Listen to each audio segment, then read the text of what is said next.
കഴിഞ്ഞ ദിവസം പ്രതിരോധ മന്ത്രി രാജ്നാഥ് സിംഗ് ശ്രീനഗറിലെത്തിയ വേളയിലും അദ്ദേഹം ഇതേ സന്ദേശം ആവർത്തിച്ചിരുന്നു. പാകിസ്ഥാന് ശക്തമായ സന്ദേശം പ്രതിരോധ മന്ത്രിയും നൽകിയിരുന്നു. ഇന്ന് അദ്ദേഹം ഗുജറാത്തിലേക്ക് യാത്ര തിരിച്ചിട്ടുണ്ട്. ഭുജ് വിമാനത്താവളത്തിൽ വ്യോമസേന താവളത്തിൽ അല്പസമയത്തിനകം സൈനികരെ കാണാനായി അദ്ദേഹം നേരിട്ടെത്തും. സൈനികരുമായി നേരിട്ട് സംവദിക്കും.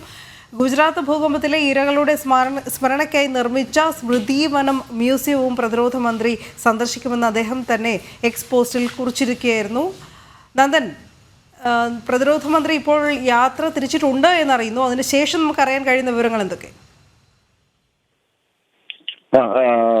നമ്മൾ അല്പം മുമ്പ് കേട്ടത് പാകിസ്ഥാൻ പ്രധാനമന്ത്രി ഷെഹ്ബാസ് ഷെരീഫിന്റെ വാക്കുകൾ. പഞ്ചാബിലെ ഈ കാമ്ര വ്യോമത്താവളം സന്ദർശിച്ചപ്പോഴാണ് അദ്ദേഹം ഇത് വ്യക്തമാക്കിയത്. തന്റെ രാജ്യം സമാധാനത്തിനായി ഭാരതവുമായി ചർച്ചയ്ക്ക് തയ്യാറാണ് എന്നുള്ളതാണ് പ്രധാനമായും ഷെരീഫിന്റെ വാക്കുകൾ.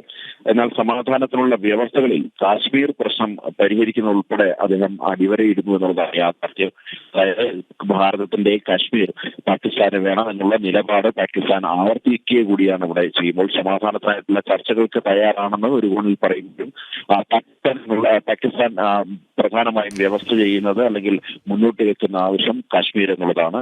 നമ്മൾ നേരത്തെ തന്നെ നമ്മുടെ നിലപാട് വ്യക്തമാക്കിയതാണ്. രണ്ട് വിഷയങ്ങളിൽ മാത്രമാണ് ചർച്ചയ്ക്ക് തയ്യാറ്. ഒന്ന്, പാകിസ്ഥാൻ കൈയടക്കി വെച്ചിരിക്കുന്ന ഭാരതത്തിന്റെ ഭൂപ്രദേശം അത് വിട്ടുകിട്ടണം. രണ്ടാമത്, തീവ്രവാദം സംബന്ധിച്ചിട്ടുള്ള കാര്യങ്ങൾ മാത്രമാണ് ചർച്ചയ്ക്ക് തയ്യാറായത് അല്ലെങ്കിൽ തയ്യാറാണ് എന്നുള്ള കാര്യം നേരത്തെ തന്നെ ഭാരതം വ്യക്തമാക്കിയതാണ്. അതിലിപ്പോൾ പ്രതിരോധ മന്ത്രി രാജ്നാഥ് സിംഗ് അദ്ദേഹം ഡൽഹിയിൽ നിന്നും യാത്ര തിരിച്ചിരിക്കുകയാണ്. ഗുജറാത്തിലെ ഭുജ് വിമാനത്താവളത്തിലേക്കാണ്, വ്യോമതാവളത്തിലേക്കാണ് അദ്ദേഹം പോയിട്ടുള്ളത്. പാകിസ്ഥാന്റെ വ്യോമാക്രമണത്തിൽ ഭുജ് ആക്രമിച്ചു എന്നുള്ള അവകാശവാദം പാകിസ്ഥാൻ ഭാഗത്തു നിന്നുണ്ടായിരുന്നു. അവിടേക്കാണ് ഇപ്പോൾ പ്രതിരോധ മന്ത്രി രാജ്നാഥ് സിംഗ് എത്തുന്നത്. കഴിഞ്ഞ ദിവസം ജമ്മു കാശ്മീരിലും അവിടെ എത്തി ജവാന്മാരുമായും അദ്ദേഹം കൂടിക്കാഴ്ച നടത്തിയിരുന്നു.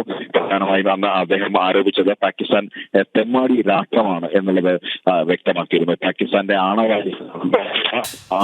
ഏജൻസിയുടെ മേൽനോട്ടത്തിലേക്ക് മാറ്റണം കഴിഞ്ഞ ദിവസം രാജ്നാഥ് സിംഗ് ആവശ്യപ്പെട്ടത്. ഇത്തരം ഉത്തരവാദിത്തമില്ലാത്തതും അതേപോലെ തന്നെ തെമ്മാടിയുമായ ഒരു രാജ്യത്തിന്റെ കൈകളിൽ ആണവായുധങ്ങൾ സുരക്ഷിതമാണോ എന്നുള്ളതാണ് ലോകരാജ്യങ്ങളോട് കഴിഞ്ഞ ദിവസം അദ്ദേഹം ചോദിച്ചത്. പെഹൽഗാമിൽ നിരപരാധികളായിട്ടുള്ളവരുടെ മതം ചോദിച്ചു കൊലപ്പെടുത്തിയെന്ന് അദ്ദേഹം ചൂണ്ടിക്കാണിച്ചു.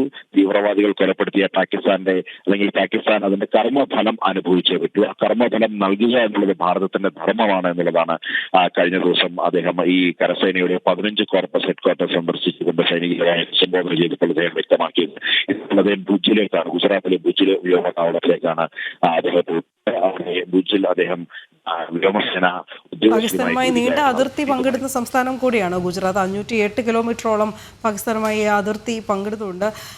ഈ സംസ്ഥാനത്തിലേക്ക് കൂടി പാകിസ്ഥാൻ അന്ന് പ്രകോപനപരമായി ഡ്രോൺ ആക്രമണ ശ്രമങ്ങളൊക്കെ നടത്തിയിരുന്നു. പക്ഷേ ഭാരത സേന അത് ശക്തമായി തടുത്തിട്ടു. പ്രത്യാക്രമണം അതിനുശേഷം പാകിസ്ഥാനിലേക്ക് ശക്തമാക്കിയത് ഒക്കെ നമ്മൾ ഓപ്പറേഷൻ സിന്ദൂറിലൂടെ കണ്ടതുമാണ്.